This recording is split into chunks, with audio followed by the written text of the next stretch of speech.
Hello guys, today in this video we will talk about the poem The Solitary Reaper composed by William Wordsworth.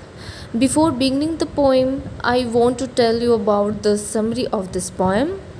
So guys, the poet sees a Highland girl who is singing and reaping simultaneously. She is alone. Her song is very sweet.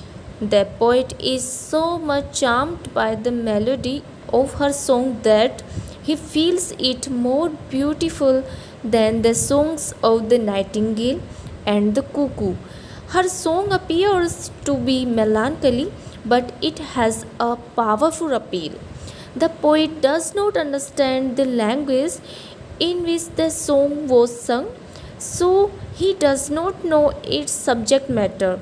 He simply guesses about its theme.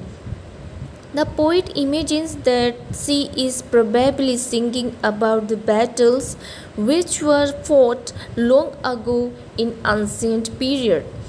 It may be about the sorrows and suffering of common people.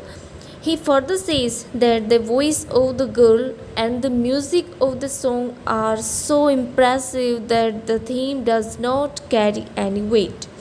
Whatever the theme of the poem may be, its melody is very appealing to the heart of the poet. Though the poet does not understand the meaning of the song, its melody echoes in his mind and heart long after the song was heard. Then the poet climbs higher and higher up the valley. The song is heard no more. The song of the Highland girl haunts his heart and mind for a pretty long time. This shows the effect of the girl's song on Wordsworth. The song became a permanent part of Wordsworth's mind and heart. It gave him pleasure whenever he recalled the experience of listening to the solitary girl's song. So guys, this is the summary of this poem. Now let us start the stanzas of this poem. So first stanza of this poem is like, behold her single in the field, yon solitary highland lass, reaping and singing by herself. Stop here or gently pass. Alone she cuts and pints the grain and sings a melancholy strain.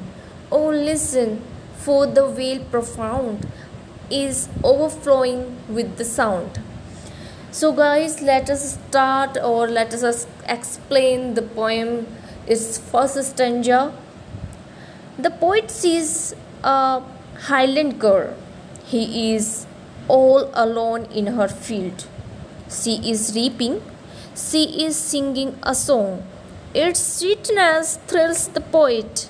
The girl is singing and working all alone. She seems to be pouring her heart. The poet looks at the Highland girl who is standing all alone in the field. She is cutting the corn and singing by herself. The poet asks the passers by either to stop and listen to her music or quietly pass without disturbing her in her song.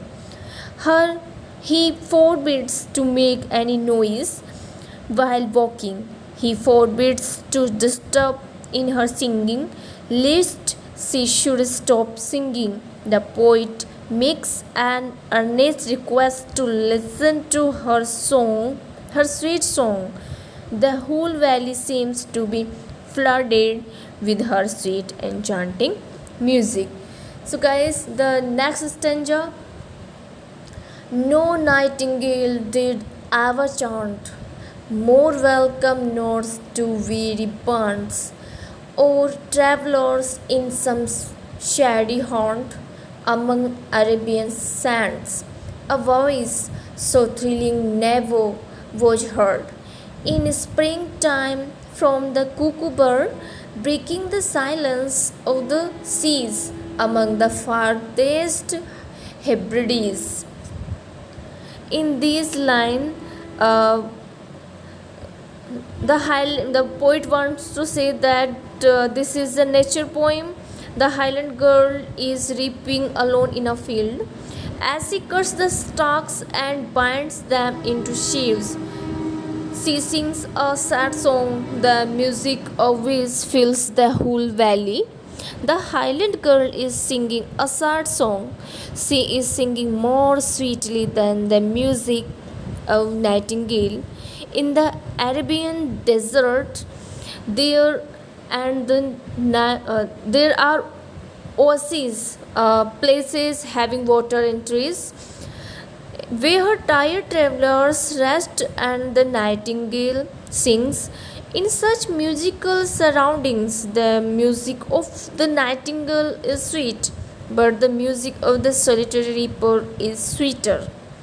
A cuckoo's song singing is the silent seas near the Hebrides Island. It is of the coast of Scotland. Is not so sweet as this girl's music. The music of the nightingale and the cuckoo appears inferior to the girl's singing. The third stanza of this poem: will no one tell me what he sings? Perhaps the plaintive numbers flow for old, unhappy, far off things and battles long ago. Or is it some more humbly familiar matter of today? Some natural sorrow, loss, or pain that has been and maybe again.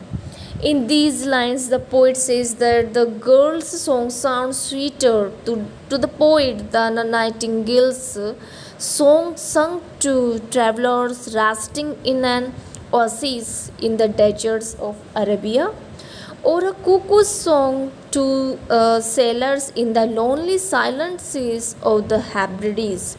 The song is sweet and exciting. The girl is singing for her native tongue. The poet cannot understand its meaning and words. He wants to know what she is singing about. He guesses that possibly the solitary reaper is singing of some old unhappy, far off things or of some battles fought in ancient times. Or perhaps her song is about some commonplace sad events of everybody occurrence.